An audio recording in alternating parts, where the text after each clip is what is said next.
Hi guys, அஸ்ஸலாமு அலைக்கும். Welcome back to our channel. இன்றைக்கி இந்த வீடியோவில் நம்மக்கிட்ட என்னென்ன ப்ராடக்ட்ஸ்லாம் அவைலபிளாக இருக்குன்னு பார்க்கலாம் இன்ஷால்லா.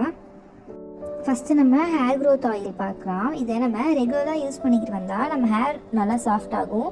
பேபி ஹேர்லாம் வளர்ந்து ஹேருக்கு நல்ல க்ரோத் இருக்கும். ஈர பேனு ப்ராப்ளம்லாம் இருந்தால் இதை யூஸ் பண்ணிட்டு வந்தீங்கன்னா உங்களுக்கு நல்ல ரிசல்ட் இருக்கும். அரிப்பு ஆயில் பார்க்கலாம். இந்த சம்மரில் நிறைய பேருக்கு ஸ்வெட்டால் அரிப்பு வரும். அப்புறம் பாடியில் எப்பேற்பட்ட அரிப்பாக இருந்தாலும் இந்த ஆயில் யூஸ் பண்ணால் நல்ல ரிசல்ட் கிடைக்கும். கை எலும்பு ப்ராப்ளம், தசை ப்ராப்ளம், சவ்வு தேய்மானம் இந்த மாதிரி ப்ராப்ளம்லாம் இருந்தால் இந்த ஆயில் ட்ரை பண்ணிட்டு வந்தீங்கன்னா இன்ஷால்லா உங்களுக்கு நல்ல ரிசல்ட் கிடைக்கும். ஃபேஸ் வாஷ் பற்றி பார்க்கலாம். நம்ம ஃபேஸில் எந்த ப்ராப்ளமாக இருந்தாலும் சரி, ஆக்னி, பிளாக் ஹெட்ஸ், ஒயிட் ஹெட்ஸ் எந்த ப்ராப்ளமாக இருந்தாலும் இந்த ஃபேஸ் வாஷ் யூஸ் பண்ணிட்டு வந்தோன்னா அந்த ப்ராப்ளம் எல்லாமே க்யூர் ஆகி நம்ம ஃபேஸ் பிரைட்டாக இருக்கும். இந்த மாதிரி நிறைய ப்ராடக்ட்ஸ்க்கு நம்ம பேஜை ஃபாலோ பண்ணி வாட்ஸ்அப் குரூப்பில் ஜாயின் பண்ணிக்கோங்க. கண்டிப்பாக உங்களுக்கு அப்டேட்ஸ் வந்துக்கிட்டே இருக்கும்.